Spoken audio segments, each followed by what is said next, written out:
লেখাপড়া না করে যদি পাওয়া যায় বোর্ডের সার্টিফিকেট, তবে লেখাপড়ার কি দরকার? তাও যদি হয় অবিকল আসল সার্টিফিকেট, তবে তো কথাই নেই। এমনকি বোর্ডের সার্ভারেও থাকবে নাম, এমনই এক জালিয়াত চক্রকে ধরে ফেলেছে গোয়েন্দা পুলিশ। সম্প্রতি বাংলাদেশ কারিগরি শিক্ষা বোর্ডের কম্পিউটার সেলের সিস্টেম অ্যানালিস্ট AKM শামসুজ্জামানকে সার্টিফিকেট জালিয়াতির দায়ে গ্রেফতার করে গোয়েন্দা পুলিশ। যাদের কাজ বাসায় বসেই সার্টিফিকেট তৈরি করে শিক্ষার্থীর নাম সার্ভারে তুলে দেয়া, গ্রেড অনুযায়ী নেওয়া হতো টাকা। একজন শিক্ষার্থীর কাছ থেকে 30,000 থেকে 1 লাখ টাকা পর্যন্ত হাতিয়ে নিত প্রতারক চক্র। সিস্টেম অ্যানালিস্টকে জিজ্ঞাসাবাদ করার পর বেরিয়ে আসে থলের বিড়াল।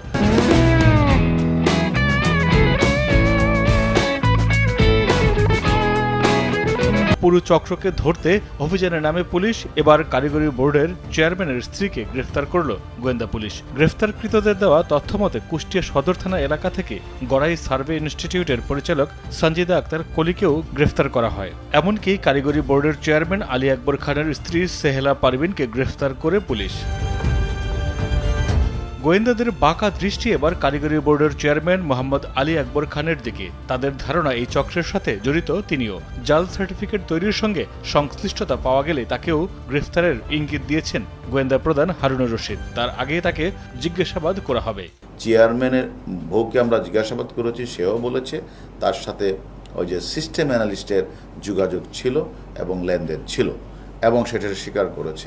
যদিও মাঝে মাঝে বলে কিছু ধান নিয়েছি, তাহলে বাংলাদেশে আর কারো কাছে ধান নিলেন না, আপনি ধান নিলেন সিস্টেম অ্যানালিস্টের কাছ থেকে। যাই হোক, সেটা আমাদের তদন্তে তার নামও এসেছে। পাশাপাশি বাংলাদেশের আরও 30-35 জন কর্মকর্তা রয়েছে যারা সরাসরি এইগুলি ক্রয় এবং বিক্রয়ের সাথে জড়িত।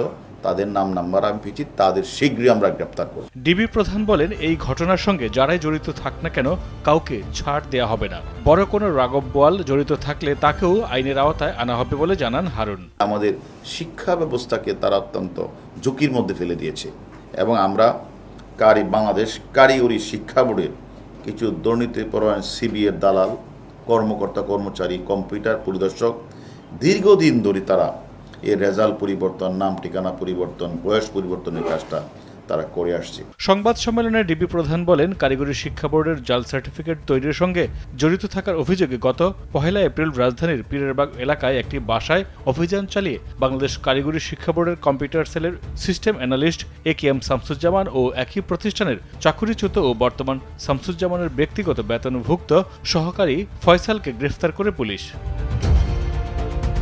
গ্রেফতারকৃতদের জিজ্ঞাসাবাদ ও তাদের মোবাইল ফোন পরীক্ষা নিরীক্ষা করে এই চক্রের সঙ্গে জড়িত Kamrangirchar Hilful Fuzul technical and BM কলেজের অধ্যাপক মোস্তাফিজুর রহমানকে 18 April Dhaka technical school and কলেজের পরিচালক মোহাম্মদ মাকসুদুর রহমান ওরফে মামুনকে 19 এপ্রিল গ্রেফতার করা হয়। এছাড়া সর্বশেষ এই চক্রের সঙ্গে জড়িত থাকার অভিযোগে বাংলাদেশ কারিগরি শিক্ষা বোর্ডের চেয়ারম্যানের স্ত্রী সেহেলা পারভিনকে গতকাল উত্তরা থেকে গ্রেফতার করা হয়েছে।